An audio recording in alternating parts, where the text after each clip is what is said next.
Hey everyone, welcome back to another episode of the Way UK podcast. I'm Susanna, I'm part of the Way team here, and I'm joined by Jesse, Kane and Aaron. Jesse and Kane, do you want to say a little bit about yourselves? Sure. My name is Kane. I am 21 years old and I'm in church ministry. What about you, Jesse? Yeah, I'm Jesse. I'm 19 years old and I do music and ministry as well, which is fun. Sweet, amazing. Yeah, and we're back with Aaron. You may remember him from an episode we did on diversity and leadership. He's back. We've missed you. It's been ages. It's been a long time. We're so excited to have you on. And so we're going to be talking a little bit about international students as uni and the academic year is rolling around again. Aaron, tell us a bit about what you do and how this relates to international students. Yeah, I work for a student mission charity called Fusion, and Fusion exists to serve the local church. We want to see every student in campus find hope in Jesus and call a local church in the city their home. So Fusion, for the past 25 plus years, has been kind of serving the local church for them to be at the forefront of inviting students to be part of their community. So we're connected with over 2,500 churches in the UK and loads more globally. But the heart of what we want to see happen is every student who comes to our campus, comes to our city, be presented with the gospel, which we think, is life-changing and transforming, right? So that's what I do. About my role as cross-cultural student mission leader is to see the wider church in the UK be at the forefront of this mission. Student mission is cross-cultural. When we think about students who come to campus, the nations are on our doorstep. So when we think about kind of the Great Commission of seeing the nations be given the gospel message, we can so see that happen in campus with students because we have students who are from here, international students coming in. We're passionate about equipping the church to be at the forefront of that. We want to see students confident in living out their faith, but also sharing their faith. And we want to see, how can we tool up student workers and those kind of doing this to have the confidence and the tools to see this happen. So that's what Fusion does. That's what I get to do. And it is a joy. It's an absolute joy to do what I get to do, Yeah, awesome. Wow, so cool. And I think it's so needed. Like, I think international students, there's so many. I'm sure you probably know your stats. Like, there's so many coming in every year.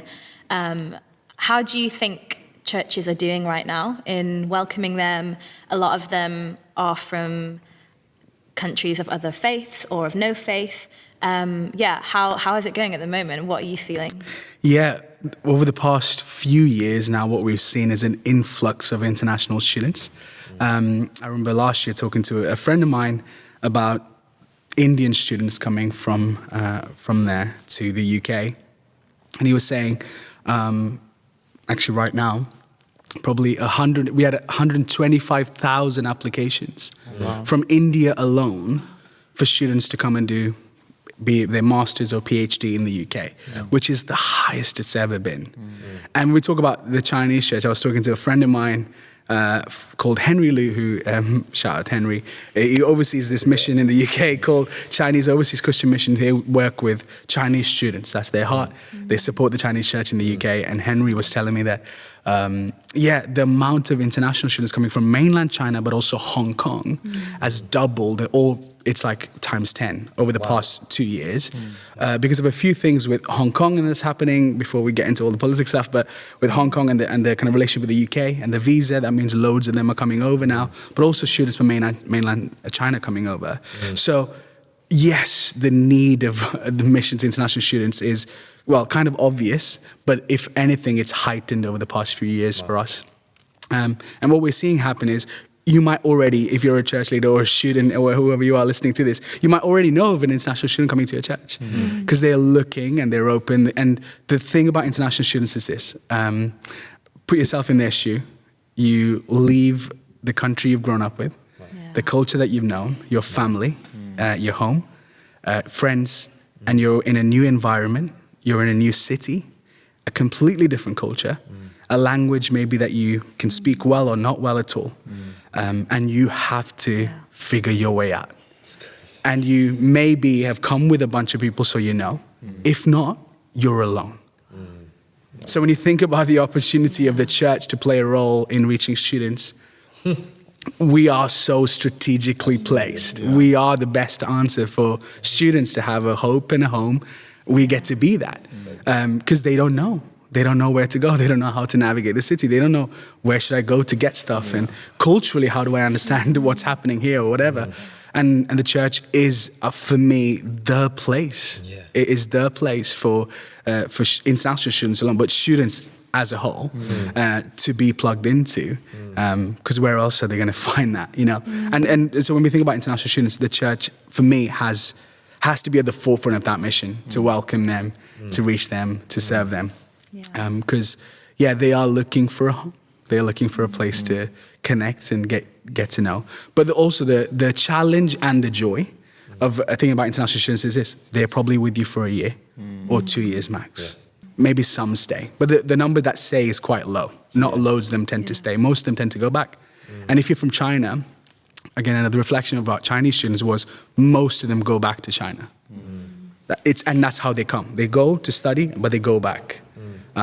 So then I'm going, oh my goodness, I have someone with me for a year who might not have any faith at all, who might not have they've never been exposed to the gospel, never know what Jesus means or the gospel means, and we get to give them that. Jesus is a great example of a student worker. He had 3.5 years with his disciples, and then in that 3.5 years, he modeled what it looked like to be a follower of the kingdom, gave them everything that they needed, and then they had everything they needed because the Spirit with them to be what they needed to be. That's a great way to look at campus, right? They're here with 3 years, 2 years.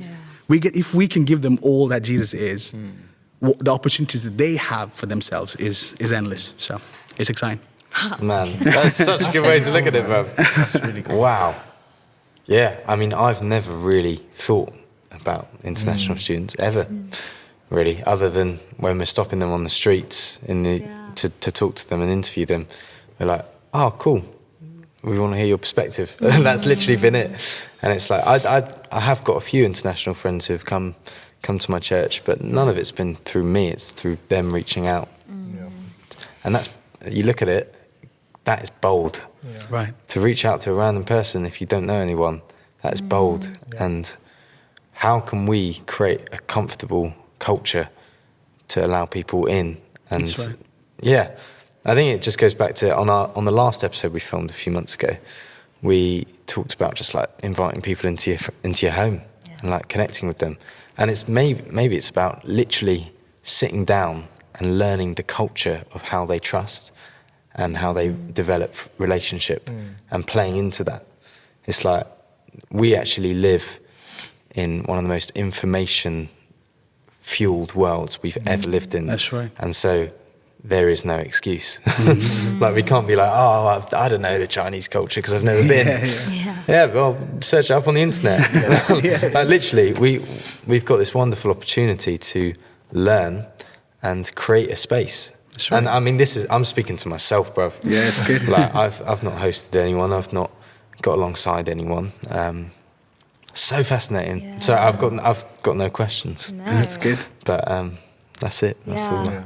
No, that's cool. And I guess so say that we've welcomed an international student and that we've invited them into our homes, or we've just, gained trust and we see them at church every Sunday or whatever. How do you share Jesus with someone who is not from the UK? Do you change the way you talk about Jesus, or is there a way to do that connects more with international students? Great. Yeah, great question. And again, it for me, it opens up an opportunity of learning for us in the way we evangelize, in the way we portray the gospel. I love this idea that when Paul says, to a Jew I became a Jew, to a Gentile I became a Gentile. And when I think about that, the message never changed, but his method did. So to a Jew, he became a Jew in the way he communicated the gospel to them. To a Gentile, he became a Gentile in the way he did. And so then I think about, well, what does it look like when we need to help someone engage with the gospel? there are some great tools, right? Like when we think about church tools of gospel, there's some amazing resources. We can name loads of them. But I'm also like, well, how do we help some engage? One of the first things I do, if there's an international student who wants to engage with the scripture, is I'm like, how can I help you read the scripture in your language? Yeah. Really simple, really simple. And the Bible app is amazing because it's filled with so many translations. We're in a time where people can read the Bible in their own language. That's incredible, right? So I'm like, what a privilege to help them then get a copy of the Bible in their own language or read it with them, like help them read it. And I think the question is this: how can we, as those who want to disciple, evangelize, share the gospel? The first thing in my head is, how can I intentionally remove barriers that stand in the way of you having this? Whether that be giving you a copy of the Bible in your own language, understanding how you, in your culture, see Jesus and the faith. Do you see it as a Western faith? Do you see it as a white man's religion? Do you see it, how can I make it personal to you? And again, there are tools, like I can name tools, but you know, there's an amazing resource called Jesus Through Asian Eyes, which is a great tool that helps people look at Jesus from the perspective of an Asian person. It's an amazing little workbook that basically helps us communicate the gospel to people from Asian backgrounds. Again, these are accessible. You know, and there's loads more I could name. But the reality is this: how can I think about ways of bringing this closer to you and removing barriers? Because what the problem is, and the challenge in that is this: we often have a method, or we have a way that we've done it, and we're like, well, that's the way we've done it. We can't really change that. And I'm like, well, to a Jew, let's become a Jew. To a Gentile, let's become a Gentile.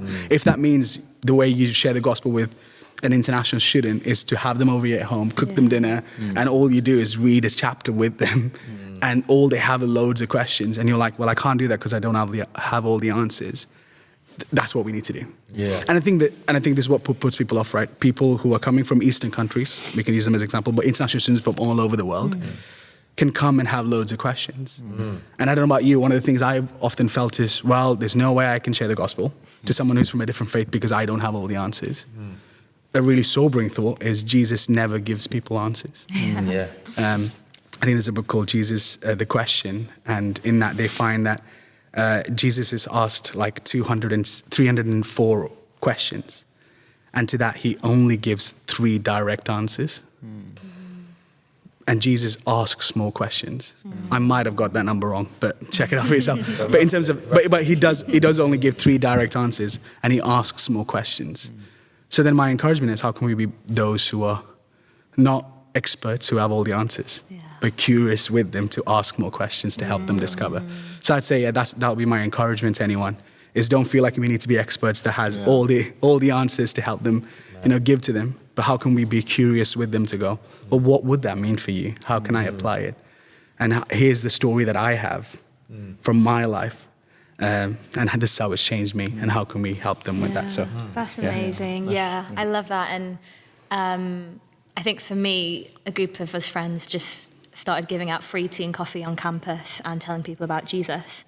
And there's so many international students I've chatted to that have been like, can I walk into a church? Like, I don't know anything, I don't believe it, but I've always been curious, I've always been wanting to go. I hear them singing on a Sunday morning, like, am I allowed? Can I do that? And so I think there's so much curiosity with international students that they are in this country with huge church buildings, and for a lot of them that's so unfamiliar. Yeah, that's right. And there's one girl that I've become friends with, she's from China, and the first time she walked past, she said, oh, you're Christians, I have some questions for you, like straight away. And so we had a chat, and then I invited her to church, and she came like a few weeks ago on Sunday, and we've just been reading through Mark together each week, just a chapter a week, and the questions that she has are amazing, and beautiful. you're able to see someone hear who Jesus is for the very first time, and you're able to see someone's face light up when they're like, whoa, this person was healed, or or you can hear them read the Bible or pray out loud for the first time. And she's been coming every week, and we're reading the Bible together, and it's amazing how, for her, she's literally leaving the UK in a few months. But I think, like you said, the nations are here. They're on our doorstep. And God has an agenda. Like, they're not just here, in my opinion, they're not just here for academics. That's they're right. here to a Christian country historically because God wants to do something in the nations, and He wants to so send them good. back to their nations So good. to share that That's and to right. set the world on fire. Come on. And that's an amazing opportunity Yeah. we have. Yeah, Yeah. it's really cool. What a privilege, man. Yeah. Flipping heck. And to not take that for granted. Like, and to believe that that's possible. Yeah. Because I'm like, oh, I've got, you may have a year or 2 years with these students who are in a new country, a new nation, exploring cultural, like taking everything in, right? Like everything is new to them. And you can give them a life-transforming message that won't just change them. It has the possibility of changing their nation. And I'm like, why wouldn't that be the thing that we give them? Like, why wouldn't we have the confidence to go? Yeah, a really good friend of mine actually was a student worker in Southampton. He was telling a story of, an Asian student who was walking past the church building, again, curious about what's happening in here. Walks in and goes, what's going on? Like, what's happening? And they were doing free meals during the week. So they were like, free food for students if you want to come in. And you're like, okay. Has food. They have night of worship after that. So feel free to hang around, but if you don't have to, she stays. And during the worship, just encounters God. Come on. Just experiences Him weeping in that worship. And she goes, I don't know what that is. Don't know what it is, but I want to find out more. And the next week brings a friend, brings another friend with her, and they come and they join. And then the friend in the service turns to one of the leaders and goes, Jesus just healed my heart. Never been to church before. Has never heard the gospel. No one preached. No one laid hands. But Jesus just healed my heart. And I'm like, all that was because of curiosity, but also invitation. And I'm like, there is such power in our invitation when we go, come and be, come and see. Come and be with us, come and see what's happening. And what they experience could actually radically transform their experience of church also, and how they take mission back with them to their nation and to their communities. I'm like, oh, come on, we have a message worth sharing. That's just the gospel in terms of the bigger picture, right? We want to be those who are sharing the good news. But especially with international students, this is breaking the borders of our country. They're going wider, and we get to give it to people to take back. So let's go. Question I did want to ask you actually. So when the students do go back to where they're from, to their countries, and they maybe message you guys and they have questions, how do you guys help them in that situation? Yeah, great question. So loads. I have a friend in Manchester who during lockdown had people join their church online from Mexico.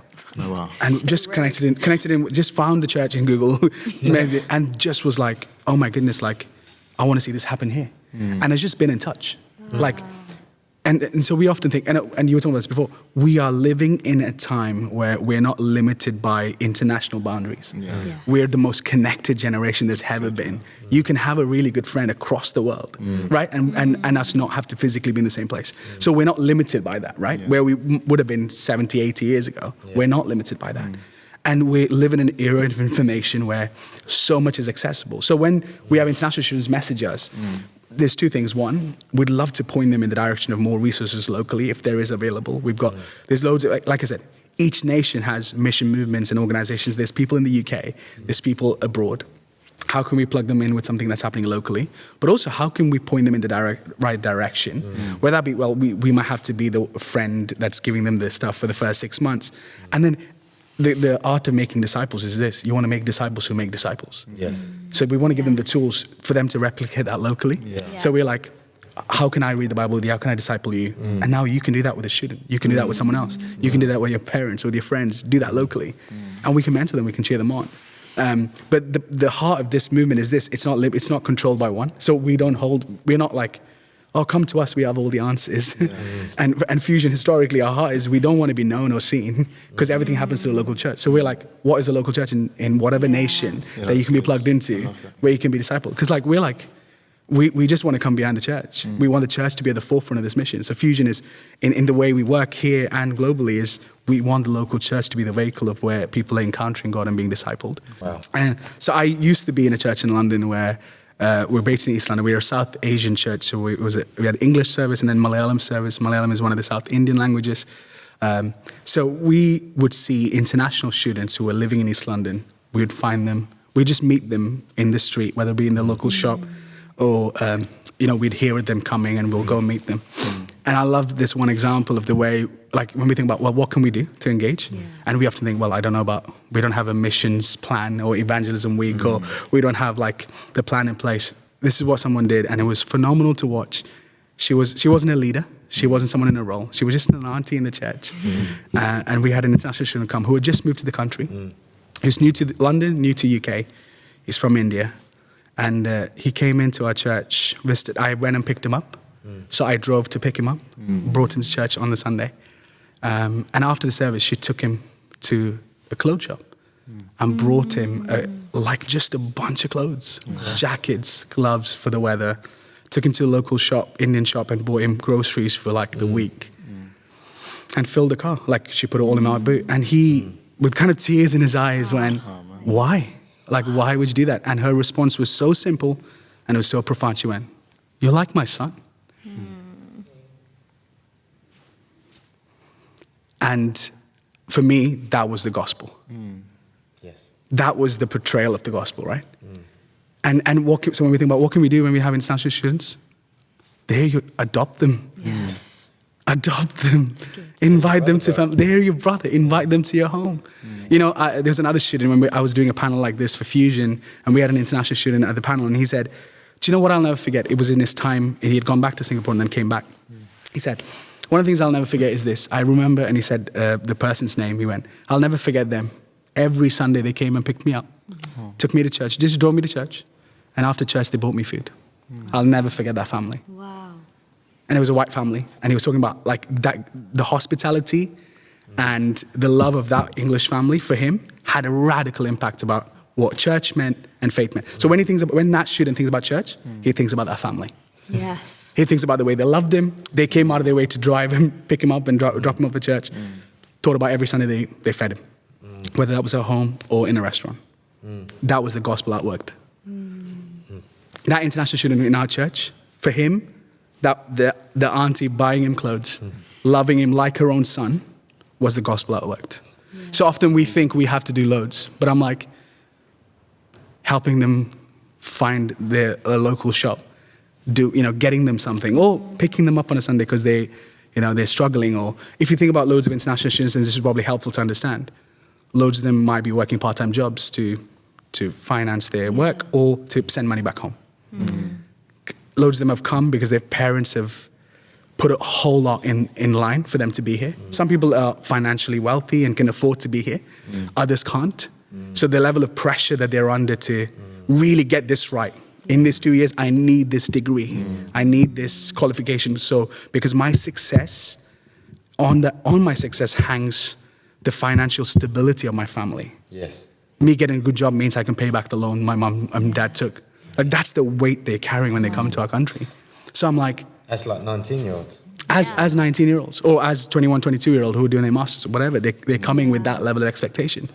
I know family who've taken loans to send people in my extended family abroad to study. Yeah. That's not even like a story. This is in my extended family. Yeah. I know people like that. Yeah. So I'm like, the pressure and the weight on them to succeed means they're really, like they're coming with that level of pressure on them. Imagine meeting a family that buys them a meal on a Sunday or drives them. It takes, 5 minutes out of our time to give them a lift to church or to meet them and walk with them to church, whatever it looks like in our context. The value of that to them is far bigger than we can perceive it to be. So, It's amazing, yeah, it's incredible. Wow, that's so good. Yeah, the ministry of transportation is huge because it means so much when you're a student. It's true. And I think, similarly for us in our home church, like just having people around for dinner or even like talking to their parents and being like, hey, we've got your kid here, they're doing fine. Going the extra mile and the hospitality. Yeah. And I guess, so say that we have welcomed an international student, we've shared the gospel with them, we're being generous to them. How do you then raise them up as a leader? Because I think for me at my uni, there was a girl from Hong Kong who co-led our Christian Union last year, and seeing her leadership in her church, but also in the Christian Union, the way that, like, for the first time we had a talk on, is Christianity a white man's religion? Wow. And like the things that she brought so enriched it. Yeah. How do we raise leaders that are international? Yeah, and I think I mentioned this the last time we were together. Leadership on the lives of students is visible. And when we as people who are holding leadership or are able to give that, we have to be intentional in calling it out, affirming and creating space for that to happen. Yeah. When we don't do those things, we can miss out on incredible leaders we have in our midst right now because they maybe don't fit the leadership qualities that we're used to. Yeah. So the goal of that example is someone was given a leadership role who may not have led, well, clearly didn't lead like those before them, but giving them that has meant we're richer for it. And I think the encouragement is this, and I said this last time, we are drawn to leaders who model leadership qualities like us. We can notice, like I can notice someone who is like me in a group, because I'm like, I'm wired that way. And so I'm drawn to a young guy. I'm like, I can see it in you. And because I'm like that. Or you might have qualities that are similar to me. But how do we have eyes open to see what God is doing? Who is God's hand on, and what is God inviting us into? And sometimes they look like leaders that are completely different to who we are. And I think we've got to take risks. Yes. And I think the risk is that. Because again, when we think about international students, they're here for a year. It's not a long-term thing, maybe 2 years. How do we give stuff away, right? And the challenge is that we've got to be open-handed. We've got to lose control a little bit. And some of that is the bigger challenge is to let go of our pride, to have a level of humility, and to go, maybe in letting someone else lead, we might not be rich. We might not only be richer, but maybe we might learn something as well. Yeah. And I think that's a good place to be in. Yeah. So I think the invitation is for us. There are already leaders in your community right now who wouldn't see themselves as leaders, and definitely wouldn't. Maybe some wouldn't be the first to come and put themselves up for leadership. But how can we have eyes that's open to call that out? Not just call it out, affirm, but also create space for them to outwork their calling. That's on us. Yeah, it's easy to like pour out into people when you expect a return and you know there'll be one. That's right. And it's learning to be comfortable in pouring out, expecting nothing, like literally nothing. Yeah. Like even the thought of that student, his life or his or her life was changed just by a family buying their meal every week. And they might have gone back and the family may have never seen them again. That's right. And the amount, like that would have been costly for the family, like to willingly put, maybe £500 or something a year into him or her. Like that's not costly, but they probably didn't receive any sort of financial blessing back, right. But actually they have changed a life. Yeah. Of course, Aaron, for those that are living out their faith in university, can you give us some 3 top tips? 3 tips. Yeah, I'd say first thing, find a local church, get plugged in, find a community, be discipled, kind of find a small group and get plugged in. And the second thing is, I'd say invite a friend to come. It's powerful. You have the ability to invite people that you're going to meet to come to church with you. Often we're going to be hesitant in doing that, but I'd say your invitation is powerful.